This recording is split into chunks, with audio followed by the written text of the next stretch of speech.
listening to the Certified Personal Trainer Podcast, a show by personal trainers for personal trainers. It's time to become a better trainer, get more clients, and change more lives. Hello, Coach Alex here with Fitness Mentors. Welcome back to another episode of the Certified Personal Trainer Podcast.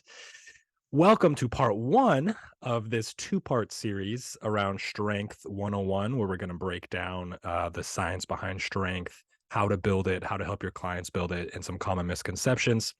We are extremely privileged and honored to be joined by, could not think of a better guest, Tim Henriques, who is a legendary power lifter, and he also taught at the National Personal Training Institute in Washington, D.C. He actually opened that school up, and so has been teaching personal trainers for a couple decades, and then also has been training in the powerlifting and strongman fields for that length of time as well. He deadlifted 700 pounds at a weight of 190 and is just a freak of nature when it comes to strength. So very honored to have him join us today. And in this first part, we're going to dive a little bit into Tim's background in powerlifting. We're going to touch on the science behind strength, the anatomy behind strength, what's actually happening in the body, Tim's hierarchy of strength, what's important when it comes to building it, and then key principles when it comes to programming for strength. And next week, we will wrap that up with some psychology, some nutrition, and a little bit more on the programming side. So hope you enjoy this first part. So Sam, Matt, and Alex, regular faces here. We're also joined by Tim Henriques, who he and I go way back. I classify Tim as a legend in the fitness world.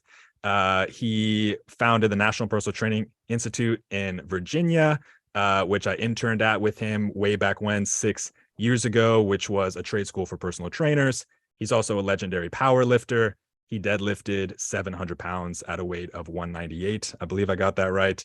I wanted to get that specific just to add some credibility into this strength conversation. I did train with Tim as well back in 2016. And if I had to describe it in one word, I'd probably say humbled. And just an all around really great guy and really consistent, good force in the fitness industry. So I can't think of a better person when we're talking about strength to be joining us today. So Tim, thank you so much for being here, man. My pleasure. My pleasure. The only thing you forgot is I have a lot of leather bound books in my apartment and it smells of rich mahogany. But other than that, yeah, this is great.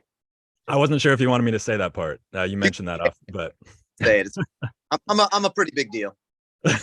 Tim's a pretty big deal. He also has a book all about powerlifting, as well as all about program design. So if especially powerlifting is an interest of yours, Tim is an obvious go-to. And even the topics we're talking about today are just about how to develop strength. I mean, it's just a no-brainer to read his stuff. He's written a lot on T Nation and has his own material as well. So thank Tim in the chat for being here for us. Huge honor. And let's go ahead and get rolling with our topic today. So if you recall, we've covered Fat Loss 101 and we've covered Hypertrophy 101. We're going to continue down the spectrum and talk about strength. So similar to our last presentations, we're going to be talking about the science behind strength, a little bit of anatomy, but more about just what is strength and what's happening when you build it. We're going to talk about how to utilize your nutrition and training to aid in building strength. Obviously, if we have a goal of fat loss, we're going to be training and eating slightly differently than if we have a goal of hypertrophy. And then if we have a goal of strength or power or endurance or whatever it may be. There's a lot of principles that are going to apply across the board. But then there's a lot of nuances that are going to be really important once we focus on these specific goals. So we're going to be talking a little bit about that.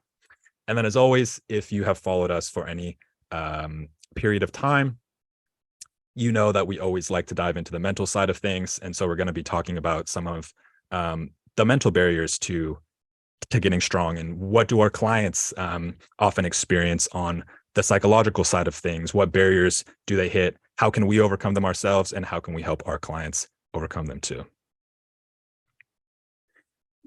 And again, please, as mentioned, pop questions into the chat as we get going. So let's start super basic. What is strength? strength is simply the ability to exert force in order to overcome a resistance. And so if there's a weight that is 800 pounds, I was going to say 700, but I was like, okay, Tim could lift that. So there's a weight that's 800 pounds. We likely, the average person, the vast majority of people are not going to exert enough force to overcome that resistance. Now, maximum strength, is simply demonstrated by the ability to execute a motor pattern against maximal resistance. So that more of was a definition of maximal strength specifically. And I think, Tim, as you added in here, strength is one of the key components of fitness. What are the others? Well, there's 5 super classic components of fitness, right? So you got body composition, you got muscle endurance, you got cardiovascular ability, you got flexibility, and then muscle strength. So of course, then sometimes people like to get into, quickness and explosiveness and stuff. But if you're talking personal training 101, I would usually start my very first class with my new students as to, getting a basic handle on the 5 key components of fitness. Thinking of fitness as a wheel, right? And the key components as spokes in a wheel, as opposed to some sort of pyramid or some sort of hierarchy where one is more important than the other. You need all of them. Of course, today our focus is going to be on one spoke, which is going to be strength. Absolutely. Absolutely. And as people are listening to this presentation, how do you, Tim, kind of personally think about, the difference between strength in general, because it can be kind of a broad term of, well, we're lifting everything, or we're lifting anything from lifting nothing. We're building strength. We're getting stronger versus that maximal strength. How do you kind of think about that difference? Does it matter a whole lot how people are thinking about that during this presentation? Yeah, I think it does matter a lot. And I would really encourage, especially people that work with clients, to understand that a client may well come to you and say, oh, I think I want to get stronger. And don't take that at the face value. If you're fresh out of school, you might be all excited. Oh, I know what strength is, right? I've got the textbook definition. But you need to seek to understand their use of the word strength. I mean, I've talked to guys, for example, I want to get stronger. Okay, why? Well, because I want to have a bigger chest. And you're like, oh, so you really want a bigger chest? Like, yeah, that's what I said. Well, no, as a trainer, right? You told me you wanted to bench press more initially. It wasn't until we dove in that really you were talking about size and not necessarily strength at all.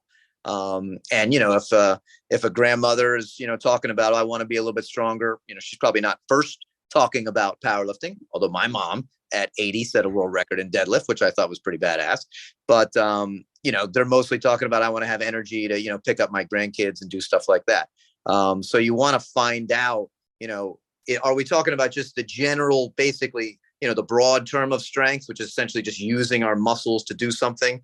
And therefore that allows us, regular resistance training is going to accomplish that goal pretty well. You don't have to be nearly as specific as we'll be today. And then are we talking about, kind of what I would kind of call true strength as usually measured by, some sort of lift. And that's certainly not the only, use of strength either. So, a soccer player may say, I need to get stronger. Well, again, why? Is it because you're getting pushed around? Is it because you think you're going to kick the ball farther, faster? Then there's power in there. So that's where knowing all of those capabilities, do come into play. We're going to assume the person's on the right page with this, talking more about maximal strength. But yeah, strength is huge, and you want to know what they mean when they say, I want to get stronger, for sure.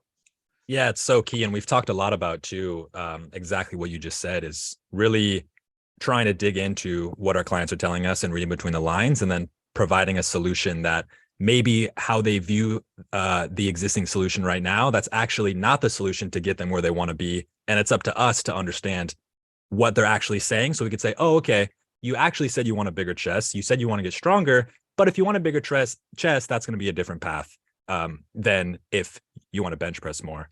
And we'll get into programming in a bit here as well. But specificity is huge as well. I mean, we talk about this all the time. If you want to be a power lifter, then you have to bench and deadlift and squat, assuming you're going to be doing those lifts. Trying to improve your squat by primarily doing a leg press or whatever it may be, and we'll get to why that is momentarily, you're going to lose out on a lot of gains just due to lack of specificity there. So that's another key piece. Yeah. Thanks for that, Tim. For sure. Yeah. And just going back to that definition, right? As you have to, when you're talking about strength, you have to think about how are you going to measure and assess it. And as soon as you do that, you're adding in an element of specificity. It's execute against a motor pattern. So you have to think about what motor pattern are you talking about first. And so that's why getting that down is huge, because you might be working on a whole separate motor pattern. I consider myself, certainly when I was at my peak, pretty strong, but that would be different than like the strength a ballet dancer might have. And in many, there'd certainly be lots of positions that I would not be able to get into and do. And they have a certain kind of strength, which is obviously appropriate for them. They probably can't come over to the bar and do what I might be able to do. And one's not better than the other. It's only context specific. Exactly. Yeah. Everything's relative, right? We're going to be talking about intensity and strength. That's all relative. High intensity for one person could be low intensity for another, et cetera. And actually Steve has a question, which is aligning with what you just said, Tim. And I have thoughts, but I'll pass it to you. And it was essentially, what if a client just says, I want to get in shape? How do you start out? My initial thought is you got to ask some questions about what they're wanting to accomplish. What are their goals? What can't they do now that they want to do? What's their reason for being there? And you'll often get to a point where if you dig enough, they'll say, well, my health is poor. I want to up these numbers, or lower these numbers, or I'm not confident how I look. Is it purely appearance? Okay, then you can start to navigate that a little bit more. But I think, it's a really good question, because a lot of clients are going to say, I just want to get in shape, especially in the new year. And it is totally up to us to dig a little bit into that and get specific as to what their end goal is, so that we can carve a path for them that's appropriate. Yeah, 100%. You've got to, I like to ask, okay, well, if things go great with us, we start working together 6 or 12 months down the road, what do you hope that you'll be able to do that you may not be able to do now? Or is there someone, in this gym, if you're in a gym, or is there someone you're familiar with, what does being fit, mean to you? Is it the ability to walk around the mall without getting tired? Is it the ability to carry your suitcases through the airport and not need, to hire someone to help you, putting something in the overhead bin? Whatever their daily activities are that they need to do, that they need to be stronger on.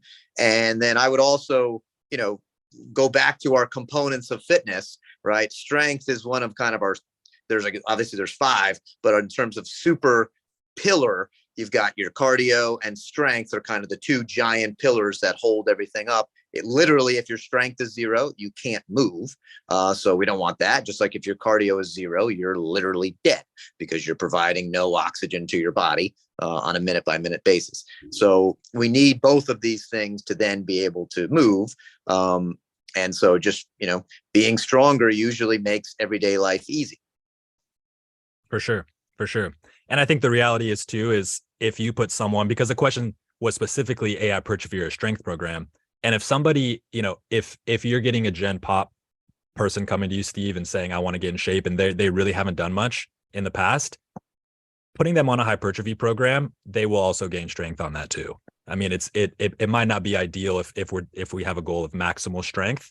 I would wager, and again, this is still through the lens of it has to be specific and individual to each person, but I would wager the average person who says they want to get in shape probably is not seeking maximal strength. And the strength that they're going to gain from a hypertrophy program will likely suffice. But again, you have to dig deep. Would you agree with that, Tim? Yeah. And I'd say, if we have a true beginner, heck, that's what the beginner workout is for, which is a nice of, strength and a little bit of endurance and size. So really if you think about building the house, whether you're going to build a 3-story house, a 2-story house, we just need to lay that foundation, and that foundation is get them familiar with lifting. Any lifting at that phase is going to both build muscle and get them stronger. We certainly don't, come out of the blocks. Oh, 1 rep max this, 1 rep max this. You're just learning how to do it, just laying the foundation.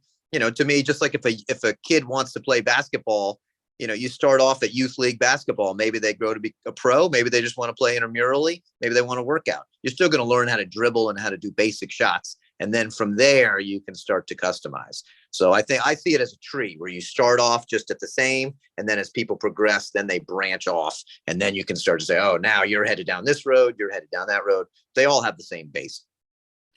Such a powerful point.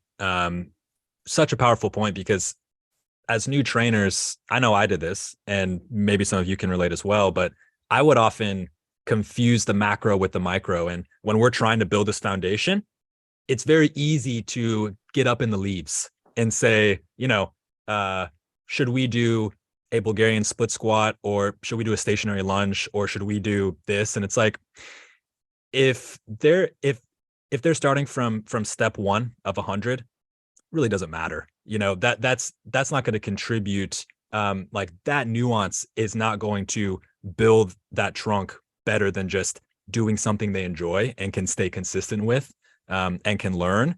And so I think that's a really good point, Tim. When we're building the foundation, a lot of it is around, let's touch on all these components so that we can actually build a launching pad to specify, which I think is really key. So let's think about some key influences, which we've already touched on a little bit, with that question. And thanks for that, Steve. So let's talk about intermuscular coordination, and let's talk about intramuscular coordination. So intermuscular coordination, these are going to be how your muscle groups work together. So the thing, or the exercise that I often like to use is a bench press. I don't know if you ever worked out with somebody who isn't in the gym super often. When they take that bar off of the rack, it's pretty shaky. Their pecs and shoulders and tries and lats to hold the bar. A lot of that, their brain doesn't know how to work those muscles in synchrony to move that weight. And the more you repeat an exercise, the more that you're going to be kind of gaining that intermuscular coordination. And that's another huge foundation of strength as well. And so you're essentially teaching your muscles how to work together to perform these certain lifts. This is also often, when you take some weeks off, this is often something that tends to go, but can come back relatively quickly. Would you add anything to that, to intermuscular coordination, Tim? No, yeah, let's talk about the next one. I actually like to almost combine those two for simplicity. Yeah.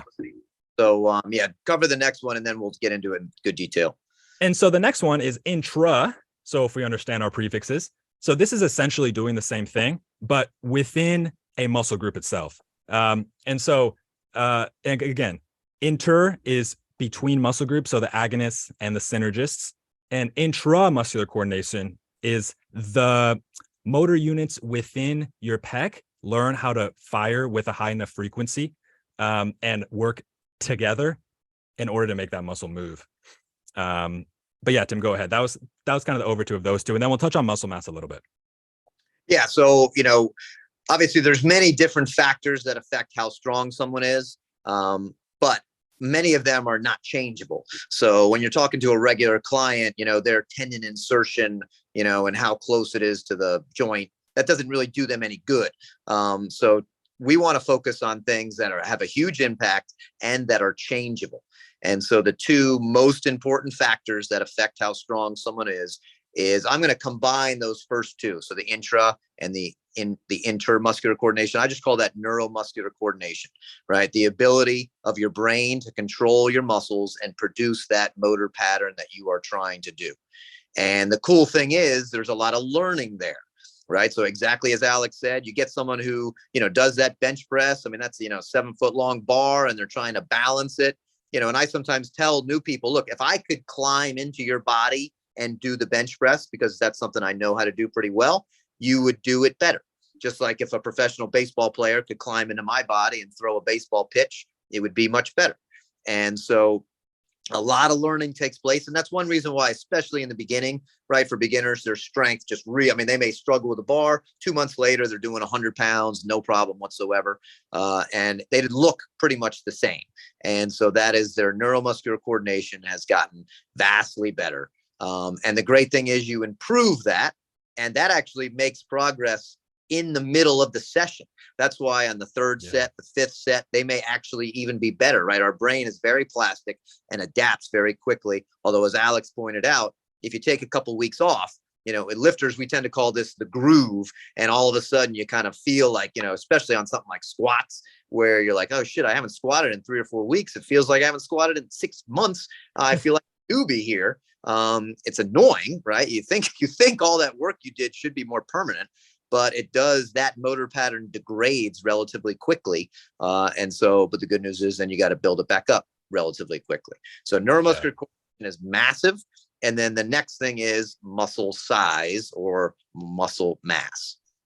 Which, Tim, just one last point on the neuromuscular, is it true that, because I've had clients a lot of times, and even my girlfriend now, who was a trainer in the past, I feel like it's very common where you take a couple weeks off and you're like, I've lost my strength, but you haven't really lost your strength. You've lost your neuromuscular coordination for performing that exercise. And it takes a lot longer to lose actual strength. Is that right? Yeah, I would say, neuromuscular coordination obviously can be a very complex topic. The one thing I would say that people tend to forget is, we have GTOs, Golgi tendon organs inside our body, which are essentially sensors that detect load and stimulus. And when they're activated, they will shut you down. Beginners have pretty highly sensitized GTOs. So that's why you put some weight on them and they just seem like they'll just like collapse. It's like they can't even struggle. They just go and then suddenly they can't do it at all. Triceps have this a lot. So for example, people are doing skull crushers, like curls, you feel like, okay, I'm going to gut out 3 more reps. Skull crushers, you're like, oh heck, I better get a spot because this thing's just going to go and then it's going to stop. But what happens when you stop lifting as well, when you take several weeks off, is those GTOs get resensitized. And so all of a sudden, wait, when you're in the groove, you've been lifting for months or even years, you just pick up a heavy squat. There's few things better. You got 400 or 500 pounds on your back and you walk it out and you're like, this feels like nothing. It's easy. and that same person takes a month off and all of a sudden it's that 400 or 500 pounds feels ungodly heavy, even though you feel like physiologically, their quads look the same, glutes look the same. You think they should be able to do it. And then the other part is literally the motor pattern. And what's interesting is different motor patterns degrade at different levels. It's not a universal thing. So the squat, for example, is a pretty specific motor pattern. The Olympic lifts are even more neurally demanding. You're never going to see, an Olympic lifter. We're talking about the snatch and the clean and jerk. They would never take, 3 or 4 weeks off before a competition and not do any of those. They would think that's crazy. But people on deadlifts, for example, that motor pattern degrades very slowly. I personally think it's because it's the most similar to what we do all the time, which is unloaded, bend down, pick something up, loaded. And so many good lifters will take 3 weeks off with no deadlifts before a competition, trying to do the absolute max that they can do. And so that motor pattern is much more durable and stable and doesn't degrade. And then bench is kind of in the middle of those things. So it's really cool. I think it's a fascinating study how, what different exercises have that. Generally, the higher skill, the more technical. I'm not a figure skater or a gymnast, but I would assume, those things are very technical. You're not taking a long time off from that, if you're trying to prep. But the pure raw strength stuff tends to be a little more durable. It's super fascinating. And someone asked, is that muscle memory? Yeah, I think when, people talk about muscle memory a couple different ways. I do think that there's another type of muscle memory, which is, when I was in college, I got really sick and then lost like 25 pounds of muscle. And then I gained it back quicker than it took me to put on initially. So I do think there's kind of like a physiological template, which some people refer to as muscle memory. So, all right, you were pretty jacked. Now you're taking off, but you'll get there quicker. That's one version. But then there's also kind of, I would call it more motor pattern memory, which is that once you've established that motor pattern, it will be quicker to turn on than it takes to ingrain that motor pattern in the first time you have to learn it. Yeah, makes perfect sense. Hope that answered your question, Rebecca. And Rebecca, I also see you said it's hard to read between the lines, just a small step back to, trying to understand your client's why.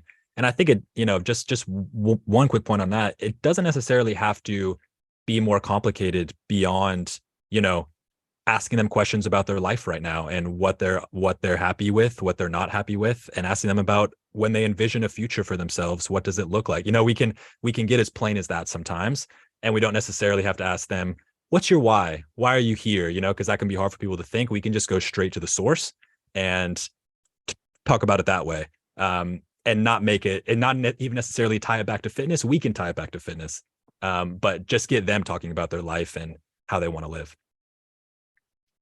Yeah, I've even found that clients, their true why is very rarely revealed in the first session or the first orientation. I had a guy come to me, I want to get stronger. And then, a couple weeks in, I discover, he's caring for his very sick wife. And it's super important to him that he can literally physically pick her up off the bed, and get her in the wheelchair and do things like that. And I was like, okay, now that's your real why. You feel the need, to do this. Or somebody may say they want to, get stronger. Maybe they were bullied or something like that. And really they're here because they're looking to kind of put some armor on. And those things don't always come out. But the only way to get those things to come out is just to create, that non-judgmental environment, that good rapport with your clients, just get to know them as people, which is personally one of my favorite things of the job, is I'm getting to hang out with awesome people, multiple hours a week. I mean, honestly, I sometimes get more time alone than they would with their spouse. And, and it's just, obviously you're lifting and you're exercising, but it creates this relationship where often they're, willing to open up. And I personally think that's one of the best things about getting a trainer, is just if you can have someone who's a positive sounding board in your life, someone who believes in you, of course there's the fitness benefits, but just that healthy relationship, I think, is almost invaluable. It really is. I mean, when we talk about a foundation, that's the foundation of a lot too. So yes, extremely key. Okay, let's touch on muscle mass here. Obviously there's a conversation of you can be huge and not strong.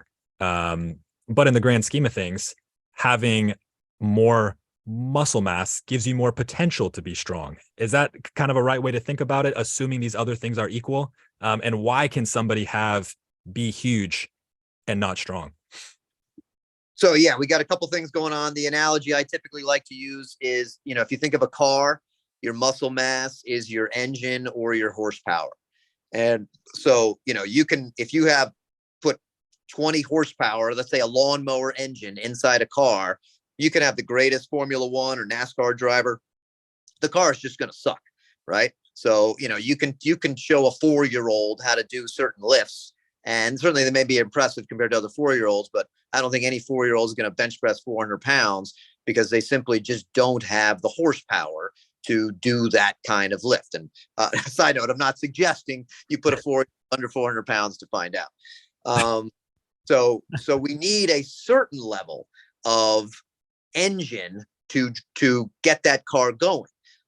Bruce Lee, I think, is a great example where, he's obviously much more muscular in terms of total mass than a 4-year-old or a 6-year-old, but he's not, the world's strongest man. He doesn't look like Arnold. And yet was able to do very, very impressive things. And so the amount of horsepower he had super optimized that. So if we continue with the car example, just because one car has 20 more horsepower than another is no guarantee that it will win, particularly in any sort of a race. Now the driver, your brain, is the key element here, and that will then make up for what's going on. So I just think of the giant bodybuilders. One, they train a totally different style. Now, don't get me wrong, bodybuilders typically are pretty damn strong compared to like Gen Pop. So compared to dudes walking around at Walmart, right? A bodybuilder is almost always going to be stronger than those people. Compared to these super, super strong powerlifters, they tend not to measure up quite as much. And again, that's going to go back to our principle of specificity and the fact that the powerlifters have mastered a specific movement pattern and they're getting more out of the muscles that they have. Whereas the bodybuilder isn't trying to do that. They're trying to blow up their muscle. There may be some non-functional hypertrophy going on with them as well, especially if you start talking about drugs and things like that. But so you need a certain amount of muscle mass. So your job then as the trainer is, okay, how much muscle mass do I think this person needs? How much do they want, right? Some of that's just going to be personal preference. And, do I need to educate them on, what those needs and wants are? If you want to be a football lineman, you're going to need a hell of a lot of muscle mass. If you're just trying to do your activities of daily living or be a good golfer or something like that, you don't need a ton of muscle mass. And so seeing where you're at, what you're trying to do, certainly if the client's older, being aware that the strong relationship between muscle mass, bone density, and being independent as they age is pretty massive. And so that can really tie into their why as well. For sure. Yeah. And Ali or Ali, apologies, either way, said, I think the principle of specificity here is key because you can be strong, but strength is specific in movement, which is so true. I mean, you can be strong in hauling, maybe that's not the best example, but yeah, you can be extremely strong doing one certain thing, and then you go and are put on a deadlift. He was coached by Tim. Well, there you go. So it makes perfect sense. In fact, Tim, I think a lot about your moving example with your brother. Okay. I think it was for almost this thing, like you're stronger than he is, yet you were struggling during that moment because it's not what your body was accustomed to doing. Well, let's clarify that a little bit, Alex. Okay. Talk about that. So first, no one else knows this example. So Tim struggles. He right. So no, what was interesting to me was I was helping my brother move. My brother's, they're just kind of an average college professor, average guy. I've obviously, I'm not at my peak at the moment, but I've, spent 20 years, powerlifting, was really strong. And so my brother had all these boxes, to get in and out of his U-Haul. And I was carrying them around and I was thinking to myself, after the 20th box, the 30th box, like, why the hell am I starting to get tired? You would think that, my maximum strength, let's just say it's double what his was in that movement. You would think that I should just kind of be able to do that endlessly. And my thought process was my movement pattern, I'm actually over contracting. I'm probably overworking and using a large amount of my muscles to make that very first box. I didn't struggle on the first box, Alex. So the very first box was easy, right?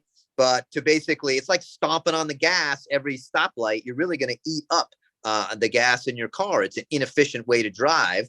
And so these boxes, were not crazy heavy. So he needs to use a certain number of motor units and then he moves on. And so his fatigue didn't seem to add up. Whereas mine, at least in comparison, you'd assume it might be something you could just breeze through. And yet I was trained, my principle of specificity, everything goes at once. And so then that actually was a negative when we had to do something, 40, 50, 60, 70 times. So yeah, moral of the story, don't hire a powerlifter to do a whole bunch of moving for you. We'll do those 1 or 2 items and then we're going to hang out on the couch after that. Yeah, exactly. And have your 4-year-old clients about deadlifting 300 or 400 pounds. That's the other main takeaway. Don't even talk to me. Exactly. But exactly. I mean, yeah, principle of specificity is huge. So we've talked about this a little bit. Are there any other sort of just common misconceptions that float around, what strength is, how to build strength? Obviously, we'll get into nutrition and the programming / training side a little bit. But from a foundational perspective, any other sort of key concepts that we haven't touched on yet? I guess probably the one thing I would throw in there is when you are training for strength, you generally want your person to be relatively stable.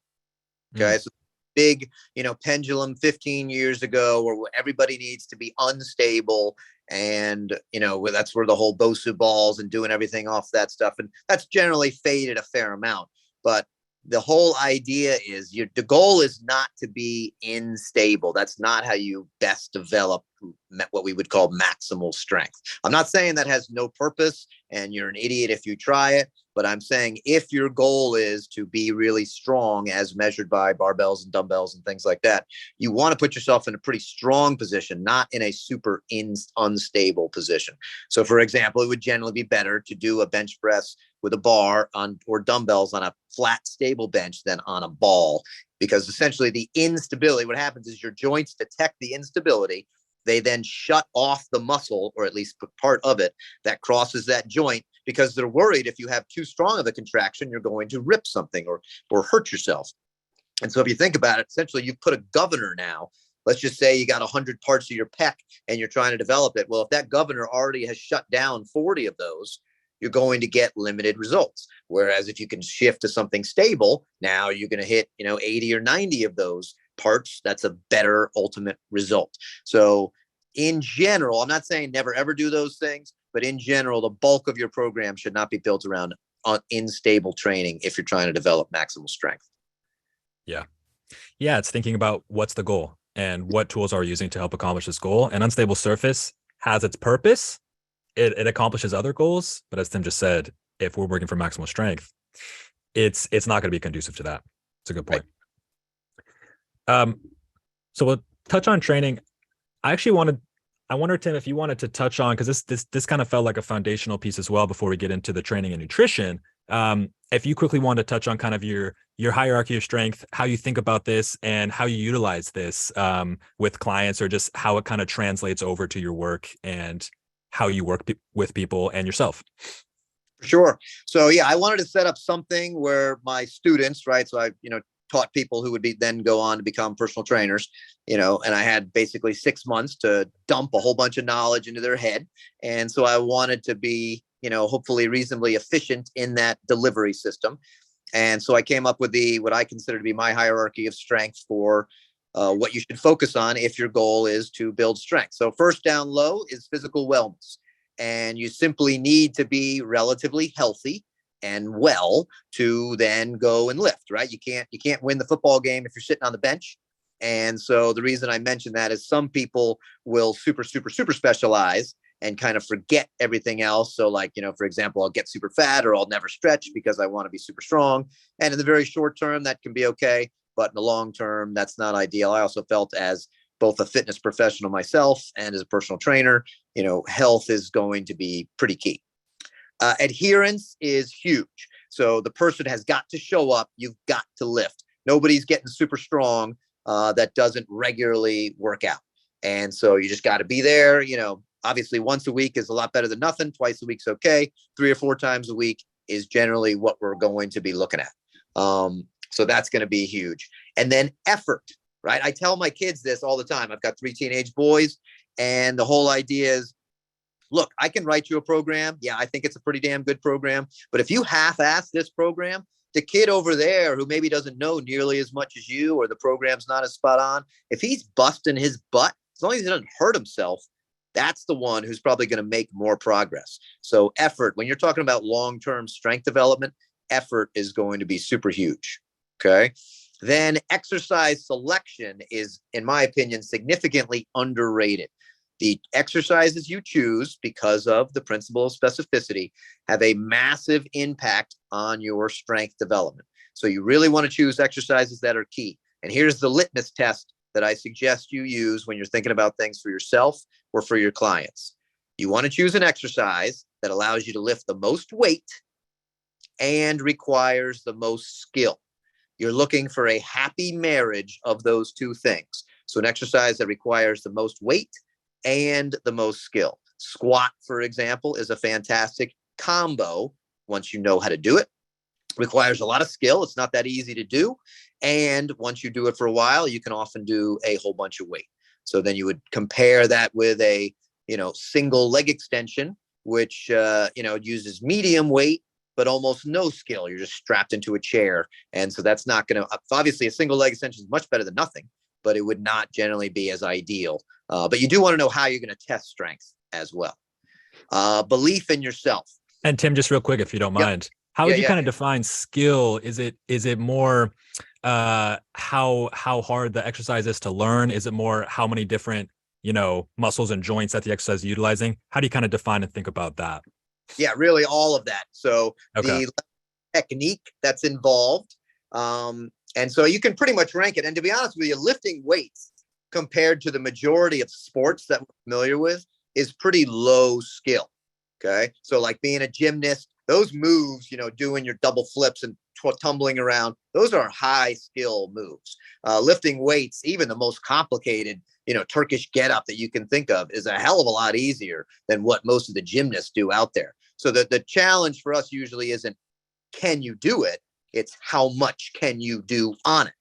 And so, but when we're talking about skill, basically things that operate in 3 dimensions will have more skill than 2. So for example, a regular bench press requires much more skill than a Smith machine bench press. And then things that, generally require multiple joints and muscles. So a bench press requires more skill than a curl, things like that. So your classic squats, bench, deadlifts work very well. It's no coincidence. There's an entire sport built around that. The Olympic lifts, right? The snatch and the clean and jerk are higher skill than those because of the speed involved, and then also even more joints, more flexibility. But that's generally machines on average, lower skill, free weights, higher skill. Got it. Thank you. Okay. Then jumping up to belief in yourself. When I wrote my book all about powerlifting, one of the things I wanted to do was it was pretty cool. I was able to interview many of the best lifters in the world and ask them, what was the key? Why, how is it you were able to accomplish such a feat? And it wasn't that they all had this mystical, unique training program. Oh, they did, 8 sets of 3. That's the magic. Or they trained at, 87.5% of their 1 rep max.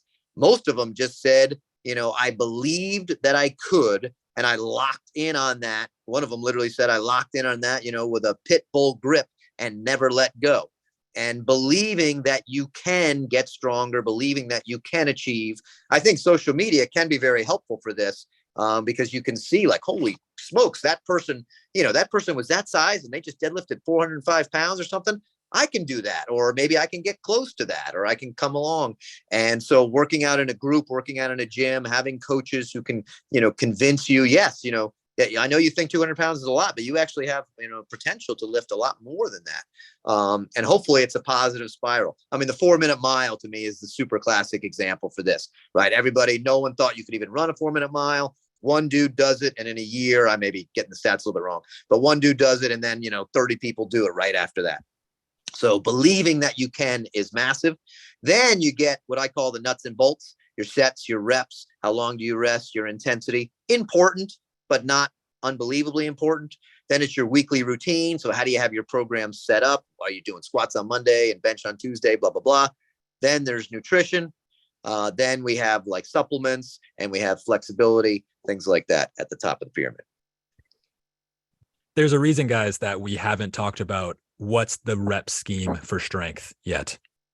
As we're talking about laying the foundation for strength, this is a really good example.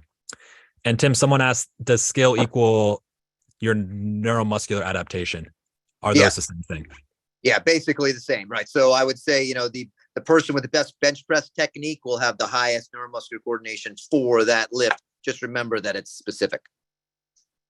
Yep. Yeah, no, that's awesome. And have you gotten any, because I can see there being some immediate pushback to the belief in yourself, point from some people who are that really doesn't matter. How do you what's your response to that, I guess? My response to that is ignore that at your peril, and let's let it play out. I mean, we got some very exciting football coming up here, this weekend. I'm a pretty big football fan. And, I think, who has the potential to take their team all the way? You can almost immediately write down your top 5 or 6 quarterbacks. And then what are the traits that those quarterbacks have? Every quarterback in the NFL has one hell of an arm, right? When you watch them in a gym do stuff, but it's the unbelievable. Think of Tom Brady in the Super Bowl, right? Against the Falcons, right? I think he's the only guy who can pull that off, because everybody else has been we're doomed. And it's a cool thing in a team sport. It's a double-edged sword, because the other team starts to think, holy smokes, they are going to pull it off. It's fucking Tom Brady. He's coming back. Do it. Now, he obviously wasn't able to do it here. Everybody, Father Time does catch up with everybody. But that doesn't diminish those. Even something like Tiger Woods. Tiger Woods was absolutely untouchable and then kind of blew up in a social way. And well, in my opinion, lost that belief in himself. And, why? I mean, was he physically, I'm not talking about his car crash, but before that, his divorce with his wife and everything, physically the same dude, but unable to go at that intense level. So when you talk to super high level athletes, it's rarely a physical thing that they believe is what sets them apart. Jordan, right? His attitude, everybody talked about the way he practiced, his attitude, the way he believed he could. So to me, there's just way too many examples. Hell, and you could even, the only reason I wouldn't put it up there is I don't know anybody who could just sit on the couch, think they're a badass, and then come squat without ever squatting a lot, and Right. do it. You have to do the lift in itself. But yeah, it's Yes. just. Well, and it seems like that's going to play a significant role in these two portions of the pyramid, adherence and effort. I mean, it Right. seems like when belief in yourself is low, that seems to be positively correlated to how well you're going to adhere to a program and how much effort you're going to put into it. I mean, that almost seems like a linchpin to some degree. Or at least if you don't have that belief, you can only continue moving forward for so long. And everyone's going to be different, but you'll hit a wall at some point. So many clients tell me, I only believe I can do this because you believe I can do this. And so one of the coolest things is when you get a really good relationship with a client, they will trust you more than they trust themselves. And it doesn't happen overnight, but they'll come in and be like, oh my God, I didn't think I could leg press, 3 plates on each side. Well, we've built up to that. You can, I loaded up. I'm fully confident. And that's not a guarantee, of course, that they can, but then they approach it and they're ready to go and they can rock and roll. So yeah. And the cool thing is it's a positive feed. That's one of the things I love about strength. You work out relatively hard. You suddenly do things you couldn't do before. That opens up the light bulb and the person starts to think, oh my God, I'm truly different than I was. Then they work out even a little bit harder. Then they do more things and all of a sudden it just keeps on going. And so it can be super awesome. Totally. Awesome. Yeah, that was great. Last question on that. The weekly routine. Is this life-based? Is this training-based? The weekly routine would be training-based. So, how do you set your split up or how do you set your routine up? And really the biggest thing there is you want to set it up so that you don't really cause injury or overtraining. So someone's like, well, I'm going to squat on Monday. Then I'm going to do deadlifts on Tuesday. Then I'm going to do good mornings on Wednesday. Then I'm going to squat again on Thursday. Then I'm going to do deadlifts on Friday. I'm looking at that going, if you're strong at all, I mean, your lower back works when you squat. Your lower back works when you do good morning. Your lower back works when you deadlift. Lower back's the slowest muscle to respond in the entire body. And you're hitting it hard 5 days in a row. Come see me in 3 months and now we'll know why you're not making progress. Or the shoulder hurts or something like that, which then ties back into that wellness. We've got to keep them healthy. But I've never been at a competition and be like, oh man, I lost because he squatted on Tuesday and I squat on Thursday. What an idiot, Right. So there's many routines that work. And so the whole idea is just getting them down. I laugh when you say that because obviously it sounds so funny hearing you and listening to it from this perspective. But when you're in the weeds of strength programming, that can absolutely be a consideration that people, I mean, that could totally be a realistic thought that someone has of like, what day should I squat on? What time is best? How long? And it's helpful to hear you say as well, that those are, going back to micro and macro, as long as they're following these other principles, they're often a micro piece of the pie, or at least not the linchpin to everything. Yeah, the biggest thing is just don't let it limit you. After that, you have a lot of freedom, but so as long as you're not on the super edges of doing weird stuff, rock it out. You'll be fine. Tim, I actually had a question. So in terms of, I hear this a lot. I've heard it with some clients, but I hear often in general with strength training, something that I think it doesn't set people back, but it kind of, I think mentally they think I can't work out today because I'm so sore. I hear that a lot. What's your favorite or your way of determining how to diagnose the proper amount of days to be working on a strength program per week? I know you said, 3 to 4 is obviously great, but I definitely feel like I hear that the most is like, I can't do this muscle group because I'm so sore from yesterday. I don't know if you guys have had that experience before with clients, but I hear that a lot, and I am also personally asking for Okay. Oh, that's a valid question. Super valid question. So I would say we got a couple things going on there. So if it's something you just started with the workout, obviously a little more likely to be sore because of the whole effect. When, if the person's reasonably serious, then they're probably going to take their workouts, reasonably seriously. So they're not going to be too quick to just, I'll skip it or I won't do it. So I would then generally have them still do, if I believed in the original plan of the workout, I would still have them start with whatever they were supposed to do. And my general litmus test is as we do a warm up, right? Both a general, bike, run, whatever you want to do for a couple minutes, maybe some stretches, whatever you need. And then the specific warm up. So starting with the exercise at a lighter weight, how are you feeling? If as you start moving around, you're like, okay, I'm starting to feel better and better, that's a really good sign. If your strength is essentially the same, sometimes you can be sore and you can perform the same. So if your strength is essentially the same or very close to what it normally is, then you see, maybe you're a little sore, you kind of suck it up, but you're still lifting, at least 90% of what you can normally do, probably closer to 95 or hopefully what you're supposed to actually do. You're generally fine. Right. However, there will be a few instances where the person, it's happened to me too. I remember specifically, there was a day I was supposed to bench. I was pretty sore. I went in, tried to do a little extra warm up, started to bench. And as I got going, my chest just got worse and worse and worse. And I literally felt like this thing was going to rip off the bone. Guess what? There was no benching that day. And I didn't feel like a pansy or something like that for doing that. It's just, I was listening to my body. Right. And people that tend to train strong, they're on the edge anyway of people that, are more likely to do too much. And so, and then you have to go back and you have to look at your program and you have to say, okay, if this is a real recurring thing, why? Right. I did, back really hard on Monday, and now I'm supposed to do biceps on Tuesday. Well, it's kind of common sense that your biceps may be pretty brutalized if you did a whole bunch of back stuff. And so, and everyone's a little different. So, but if that's you and now your arms are so sore that you can't do your biceps, then we're going to have to look at, okay, I'm probably going to need to change my program. I'm going to need more rest. Maybe I'm going to do biceps and back together, or maybe I'm going to move them to Thursday or what have you. So, so that way you actually can recover. Awesome.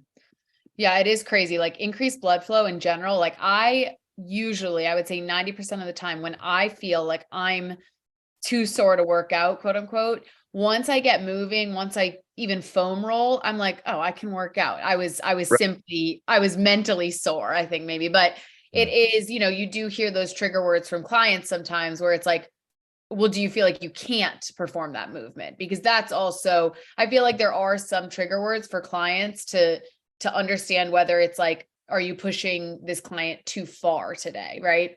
So I didn't know if you really had anything that you hear and you're like, oh no, we're not doing this today. Or is it more so just like kind of client based, what they're feeling that day? Kind of just got to feel it out. Yeah. For clients, I mean, honestly, I'm going to have two whole categories. So I'm going to have clients. I personally work with a lot of older adults. Okay. And I'm going to be even more cautious with them. I'm going to be much quicker to change my program, with them, because we're working really on that whole physical wellness down at the bottom. So it's not crucial, that we do that specific exercise that day and I could just move it around. I'm also taking notes why I'm actually a little mad at myself because my older clients do not want to be sore, right? Sometimes young people, they like to work out. Oh, I'm so sore because, I did something. Old people are like, screw that. I'm working out to feel young and fit. I don't want to feel like I can barely walk. And so I'm actually mad at myself. I'm looking back at the notes. Why did they get so sore? And what can I do to prevent that? Right.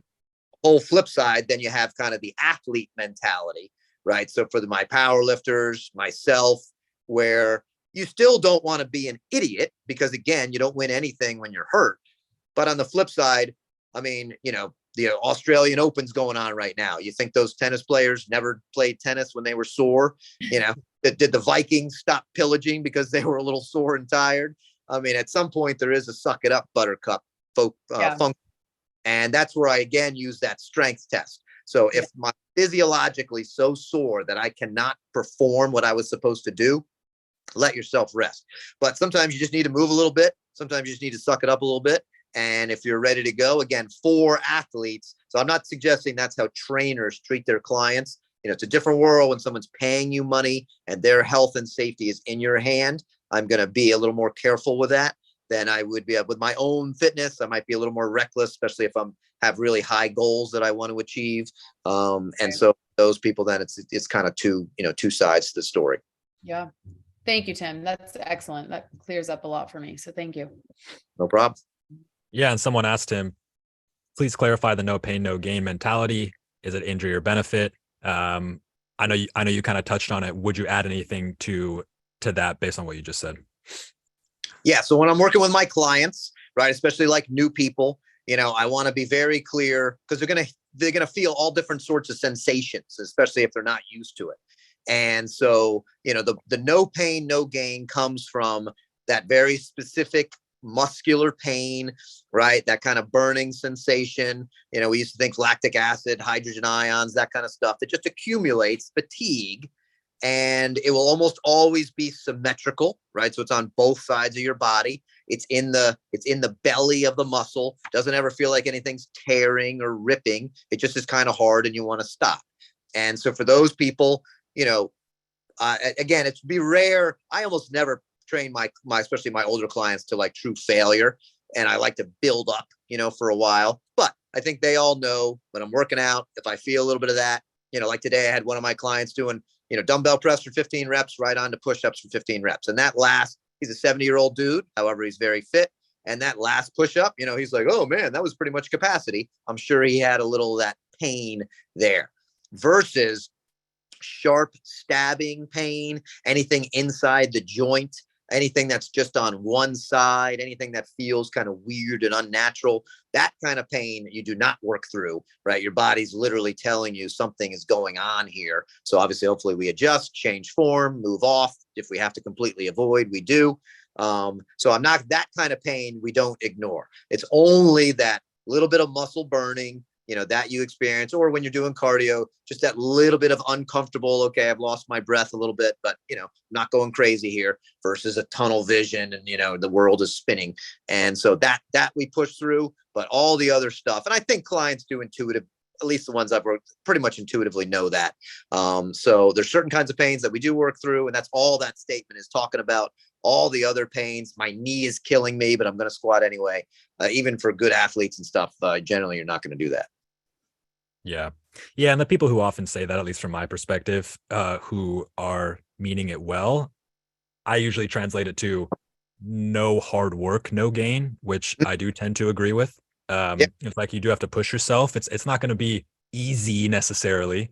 And again, it's relative. So as you become more skilled and you become stronger, then you're going to have to also increase the load and the force that you're applying to yourself so you can continue doing that. So I think it is certainly no hard work, no gain, yes.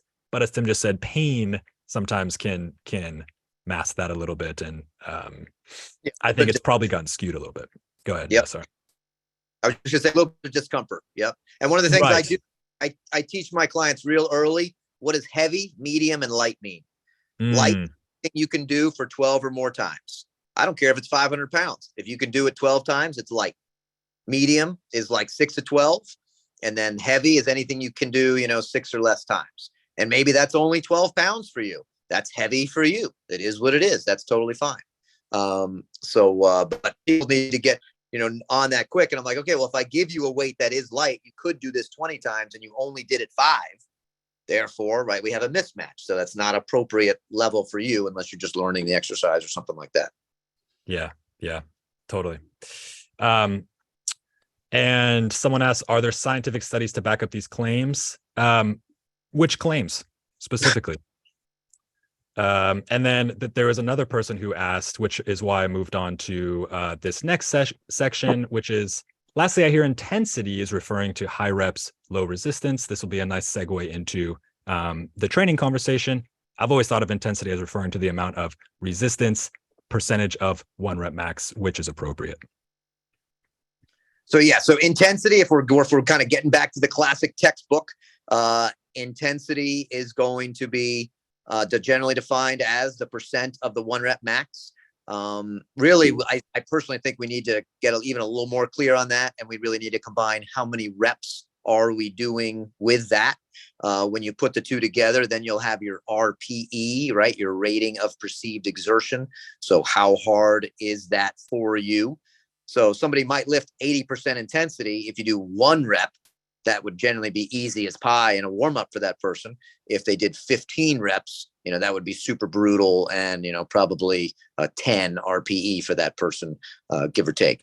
But yeah, so generally intensity. Now there is, high intensity interval training, HIIT, right? Which is talking about a specific type of cardio. And they're just mentioning there that the intensity is up compared to, say, long, slow, steady state cardio, which, lots of people do. But for our focus, especially if you're talking about strength, intensity refers to what is the person's ability, and then what percent are they working at that ability. Makes perfect sense. And Melanie specified the benefits of costs of working out through soreness, only heard the anecdotal evidence. And maybe this is interesting to talk about the science versus anecdotal evidence, but do you want to touch on that at all, Tim, in terms of the working out through soreness from an evidence-based perspective? I mean, I assume that what you said was, but. Yeah, I would say, to me, the biggest thing is if you literally take the attitude that I'm never going to work out when I'm sore, then what happens is it takes, several days for you to recover, and then you do another workout.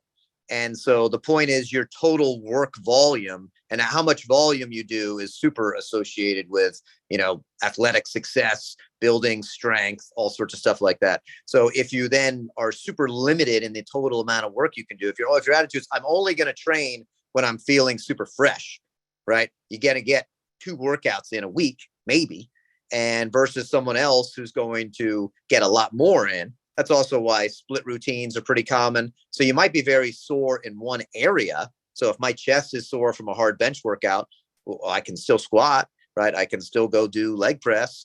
I can still probably do deadlifts. So you can structure your training. So I don't want my athletes super sore and showing up and training that area. I want my athletes generally walking around feeling pretty good, but I do acknowledge that after a hard workout, they may be a little sore, right? This goes back to what's called the fitness fatigue theory. And so how much fatigue they're dealing with versus how fit they are. If the fatigue is too low, that's not an appropriate time to add in a new stimulus. And so we do want to let them up. But the good news is the stimulus can be specific. So if you're sore in one area, we can just train another area. But if you're constantly always sore, I would look at your program and say, that's not what we want. Yeah. Perfect. Thanks, Tim.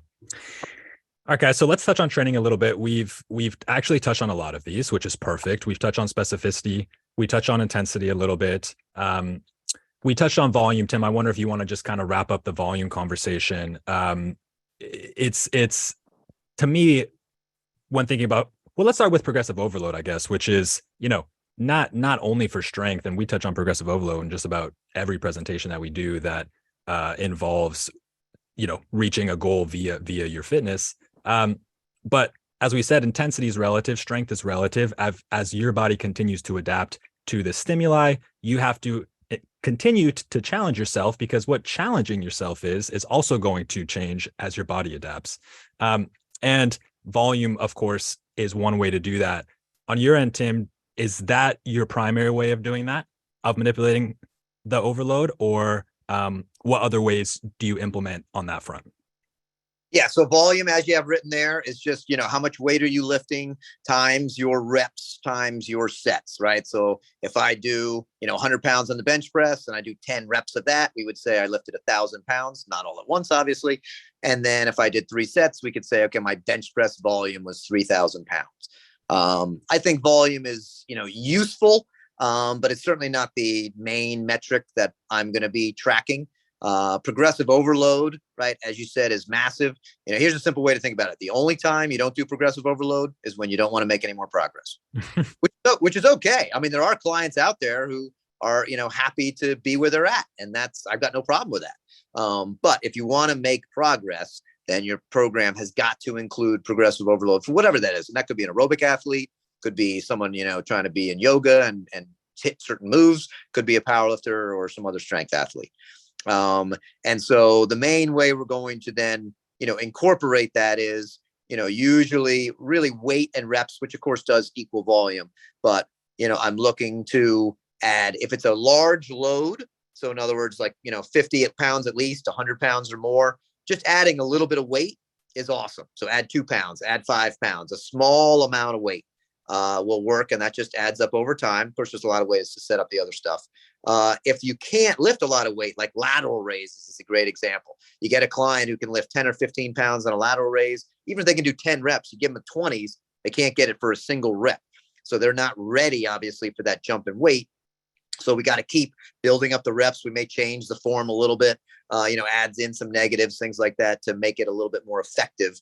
So they're getting stimulus from that current weight. But if it's a small amount of weight, then adding additional weight to it seems like such a huge jump. It's not right for the client. So their reps is going to be the simplest way to do it, along with some manipulation of form and a few other intensity techniques. Makes a lot of sense. And I think the frequency is a really interesting one too, because it seems that there's almost, it's not necessarily a double-edged sword, but going back to our initial conversation around the neuromuscular adaptations and coordination, it seems like higher frequency from a skill development perspective is beneficial. From a strength training frequency perspective, you often will train more with less volume. And so it seems like, how do you kind of balance the skill development with the higher frequency versus you want to have appropriate rest and not overwork yourself on the strength development side of things? You just explained the conundrum of a powerlifting coach right there, baby. So, okay. Exactly. So so to build skill, think of foul shots, right? If I told you to get good at foul shots, I wouldn't tell you, well, you do foul shots on Monday for an hour, and then next Monday you do them again, right? But a lot of people train chest that way, right? So foul shots are almost all skill, very minimal muscle required to do that. But we are doing both. We are developing the skill, and we're also trying to typically add our two things, right? Neuromuscular coordination and muscle size. So and we're damaging our muscles, right? Foul shots, unless you just did a million of them, they're not going to damage your muscles that much, whereas lifting will. We could spend, 2 hours talking about this. I have specific charts available for what I think the optimal frequency is for the big three: squat, bench, deadlift, and it's going to depend on your level of advancement. The simplest thing is start with twice a week. That seems to work well. The person has, 3 or 4 days to recover. They're getting that motion in, twice versus once. So that's a great starting point. But I've seen, people have success with 3, or sometimes occasionally, if it's programmed brilliantly, even more than 3 times a week. Although you do really have to watch overtraining there as the person gets stronger. And you can do well with 1 time a week. I mean, when I was growing up in the 80s and 90s, the 1 time a week was the king. And a lot of those people still made pretty damn good progress. But, if we're talking about optimal, start with twice and see how your body responds from there. That's twice per movement, right? So you would bench twice a week, do your key lifts, whatever for you, twice a week, and see how that goes. It doesn't mean only work out twice a week. Yeah. And you err on the side of starting on the lower end, seeing the response, and then adapting if necessary with the increase. Yep, exactly.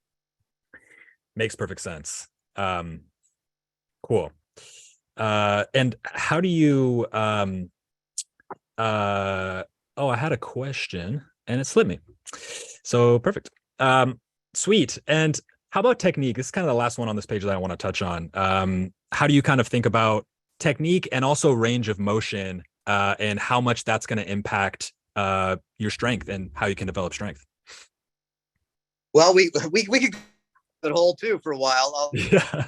Simple. I'm always looking for biomechanically sound technique. Okay. And I do believe that trainers and then clients, when they're first introduced, should generally have what I would consider to be textbook perfect form. The one exception is if they simply can't do it, for example, a squat, and they're very first doing the bar, maybe they don't, do the right depths just in the very beginning. That might come, but normal lifts, I want the load to be light. I want both the trainer, hopefully, and the client should know what it's supposed to look like. Right. And so, give them a month or so, and that they should, have pretty darn good form. Then we can think about adding load if we're starting to get comfortable with that. And then it's going to go again, what's our goal? So if we want to build mass, right, we're going to have a certain goal. If we're trying to lift, get really strong, which is our focus, we're going to have another goal. And then even within that, in powerlifting, the goal is often to decrease the range of motion. The most classic example is where you have to deadlift the bar, pick the bar from 8 inches high up to your standing. Well, one way to do that is what's called a sumo deadlift. Put your feet really wide, shortens the range of motion. And for some lifters, the lift becomes a little bit easier. If you're just trying to lift as much weight as you can and compete against other people, that's super smart. If you're doing other things, if you want to be the greatest running back in the world, that may not be the most appropriate. Generally, we want to train our muscles through a comfortable, reasonably full range of motion. So, there may be times when we do partials. There may be times when we would try to do even an extremer range of motion to get used to the very end. But just the most classic, and that's just knowing anatomy. So your basic, normal, range of motion. For a bench press, you're generally going to bring down, touch your chest, and come back up. If your arms were as long as Shaq, maybe you'd modify. But for most people, that's what you're looking for. For a squat, a comfortable depth. If you have to do powerlifting, you're going to go below parallel. The deadlift, you're just standing up straight. And there's millions of lifts. We don't have to always talk about those. So basic anatomy, how do the joints work? So normal full range of motion with textbook form. However, this is where I think trainers get a little confused. If someone is training really hard, their form will not always be textbook perfect. So I see form as a continuum, which has textbook perfect form, which you should know what it looks like. That's what the warm-up should look like. That's what the beginning of the set should look like. Then there's like crappy form, which is either not effective for the muscle or worse, dangerous, right? Which we think might actually cause immediate injury. So obviously we're going to stop that. But then there's what I call good form. Good form creates a lot of stimulus and is improving the lift, but it may not be textbook. For example, on a curl, if you go really heavy on a standing curl, you're going to swing just a little bit. You're going to lean back just a little bit. If you don't want to do that, that's why they have what's called a strict curl, where you stand up against the wall. But in terms of training, watch Arnold work out, right? I mean, sometimes he gets a little bit of flack, but the dude got great results and generally knew what he was talking about.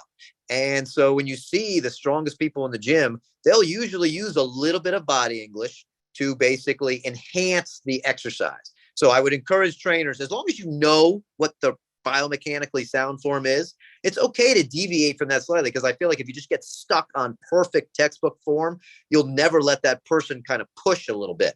And we do want them to do that. Now, that's quite different, though, than, seeing them doing a row and all of a sudden they're, flipping backwards and all this stuff. So Good form is what I want. Yeah. Yeah.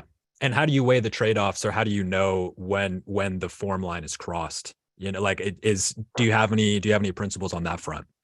Yeah, I mean, so what's interesting there is, right, so the way that you cheat, right, when you're lifting is you recruit other muscles to help you do the lift. So the most classic is bicep curl, and you cheat by using your lower back a little bit, your erectors, to help you stand it up. And so we want to obviously be safe. So of course, if you're just going, crazy, that's ridiculous. So I'm looking at, is the work of the other muscles assisting the primary, the agonist, in getting a better workout? And of course, a trainer can be there and help the person too, which is a huge benefit. Or is it detracting, right? And that's where, the person looks like some kind of spasm clean trying to do a curl. The biceps are hardly getting any work. That person's just thinking about, well, I'm supposed to get the bar up here, so as long as I do that, it's effective, which obviously it's not. But what's interesting is on the big lifts, you have no bigger muscles to recruit. So on a squat, right, that's why the form really needs to stay pretty tight all the way through. You don't have anything else to recruit. So all you can do now is try to change your leverages, maybe turning it into a good morning squat or something kind of unusual like that, or just not going down as low. And now then you're probably losing some effectiveness. So I'm going to be more strict with someone doing a squat or a deadlift, both because of the weight and because we just need that form right, versus if someone's doing a tricep kickback and their elbow moves 15 degrees while they're kicking back, I mean, is that super dangerous? I don't think so. So as long as, again, biologically sound, the joints are not in what I would call a compromised position, a little bit of body English is going to be necessary. Makes sense. And there's a couple of questions we'll get to here. But I did want to ask, you mentioned overtraining, and we'll get to some of the specifics here around the nuts and bolts of designing a strength program. What signs do you look for when it comes to overtraining? I also know there's a lot of conversations around, you think you're overtraining, but you're actually not. How do you recognize when it's actually there? What are the early signs you look for? And how do you kind of, are most people who think they're overtrained actually noticing something else? That's a really cool question. And so, I do think there's a difference between resistance training overtraining and aerobic overtraining. So it is worth, and most of the research is actually based on aerobic overtraining, the ultra running and, doing 100 miles a week and stuff like that and having some issues. Some of the things are going to be the same. So if your resting heart rate's still elevated all the time, that's a problem. If your joints are constantly sore, which we were talking about there, that may be a problem. Honestly, my number one thing is your mentality. And so most people that like to work out, we're really talking about really athletes here who want to kind of push themselves, whether it's weekend warriors or whatever, but the people that are in the gym consistently, and when you start to lose that desire, and I'm not talking about, well, it's 5 p.m. I'm on the couch. I'd probably rather sit on the couch than go work out. I mean, almost everybody has that little voice at some point, but I'm talking about you love to lift. And now you're going weeks where, it's just a drag to get yourself to the gym. You're not getting good workouts while you're there. It just, you just kind of feel down and off. That's probably more overtraining. A training journal, I think, is going to be hugely helpful here. Regular personal training clients, I almost never consider overtraining because, a good client's working out with you 3 times a week. You're going to go on vacation a couple weeks a year. They're going to go on vacation a couple weeks a year, 3 times for an hour. The chance of them overtraining is, slim to none, and periodically change the program. You're going to be golden. But the person who's like, I haven't missed a session in 4 years and I work out, 4 times, 5 times, 6 times a week, so you're talking about the people in the physique competitions, the bodybuilding, the powerlifting, the strongman, that kind of stuff, where really their ego is probably wrapped up into their performance, and I was guilty of that some myself. Those are the people you got to watch a little bit more. And even being selfish, right? Overtraining screws up your performance. The number one marker is your performance goes down, right? So if your performance goes down, that, over a long time with good training, that's a huge marker there. And so even being selfish, they want their performance to go up. So it's actually beneficial to do something different. You're working with a coach, having someone look at your program, nutrition can be part of that. All those things are going to be significant. Yeah. And it seems to be another consideration there too, is the training is sexy and the recovery is not at all. And so, we want to put our all into training, leave it all on the field, on the court, and the gym, whatever it may be. And then as soon as we're done, our mind, especially those types of people that you just mentioned, their minds often shift to like, what am I going to do in the gym tomorrow? And it's not, how am I going to recover and be sure that I can do this tomorrow? It's no, I got to go and do even more tomorrow. Then I got to do even more the next day. And there isn't as much of a focus on recovery, which of course, as we know, is going to be extremely key, especially when developing strength. There's a question from, go ahead. Matt's info on nutrition is going to come in, and you're going to need to sleep, and all sorts of stuff, even the psychology of training, even re-examining why do you do this and all that kind of stuff. I mean, especially because most of these people, they're not doing it for money, right? So, I mean, they're doing it for themselves, for glory, whatever. So, you always have to ask yourself why. I think keeping that in mind alone is useful. And since it's not something that you have to do, then, the things change. And also, what are you doing outside your life? People are like, well, Arnold did it. Well, Arnold was making money, being a bodybuilder and, got to kind of hang out. I'm not saying he wasn't productive and stuff, but he could sleep a lot. He could do he didn't have a regular, 9 to 5 job that was really stressful. And, so if you've got that going on, you got to factor that in. Totally. There's a question here that I think you're welcome to answer it outright, or you can use it to kind of touch on the principles that you've outlined here. But Steve asks, you usually do body part splits or whole body. And he did specify the 5 day or 3 times a week. But how do you kind of think about, and again, feel free to just kind of dive into these principles to answer that. How do you think about the body part split versus whole body when it comes to strength? So the first thing I'm looking at when I set up the weekly routine is how many times is the person going to work out, right? So if they're only going to work out twice, then I'm obviously much more likely to do a total body style routine, and also how much time they have. Some of it is preference. So we want to do things that we enjoy. So if somebody, really likes a certain thing, one of the big negatives of strength training is that when you get strong, it takes a relatively long time to warm up. So it might take 15 minutes to warm up for a good bench press, might take 20 or 30 minutes for a really strong person to warm up for a good squat. So if you're doing those all in one day, the workout can get really long.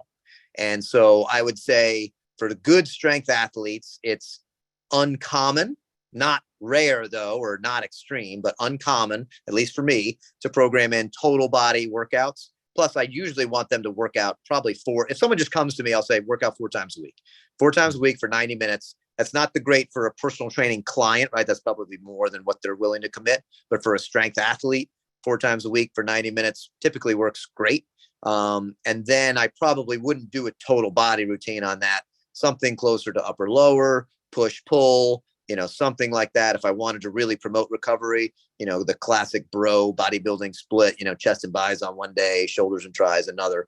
Those, I've followed them all. They can work. I also think there's a merit in sometimes switching up your weekly routine. And I think there's merit in sometimes doing higher frequency as well. Again, keeping in mind that overtraining. So I would say total body is probably the least common if someone's working out, 4 to 5 times a week. 3 times, then it's kind of in between, 2 pretty much. But usually because of the warm-up time, and I think people just like to be focused on a certain lift, it gets a little distracting. Got a big squat here, then I got this, and I got that. So generally upper lower push pull, would be kind of the 2 most common styles of routines I would do. Yeah. Yeah, it makes sense. And is it safe to say that once you've considered, their lifestyle, how often they're going to work out, their goals, et cetera, if you apply, if you're able to build a program that applies these principles, the specifics of, if it's a full body or if it's a body part split or if it's an upper lower split or whatever it may be, matters a little bit less. And it's more important to adapt those things to fit their life and adherence and consistency, and then use these principles here to develop the specifics within that framework. Go back to the hierarchy, baby. That's why it's not, super foundation. Yeah. The weekly, I mean, we can certainly talk about it, but it's not, it's not super massive. I'd much rather, what exercises are you doing to build strength? That I want to spend time talking about, right? Because if you want to be a super strong dude and you're doing, a single leg squat and a Bosu ball and then seated calf raise, and that's your workout routine, well, I don't care what your split is, right? You got serious issues. And so we need to get, the specifics down. What are you doing? How are you going to measure the strength that you're building? And especially if it's different from the classic way, which is lifting more weights on barbells and dumbbells and stuff. And so how are you going to measure that? And then now what exercises do you think will accomplish that? And then we start to piece together your routine. And now I'm really just putting together a routine that you enjoy, that doesn't have too much overlap, which we talked about, right? Is your lower back working every time you come in? That's a big red flag. Are your shoulders working every time you come in? That's a big red flag. And so, because I don't want you to get hurt or banged up. Yeah. Makes perfect sense. As always, thanks for listening to the Certified Personal Trainer Podcast. You can learn more about fitness mentors at fitnessmentors.com. Be sure to share this podcast on social media. And remember, we are here to help you succeed.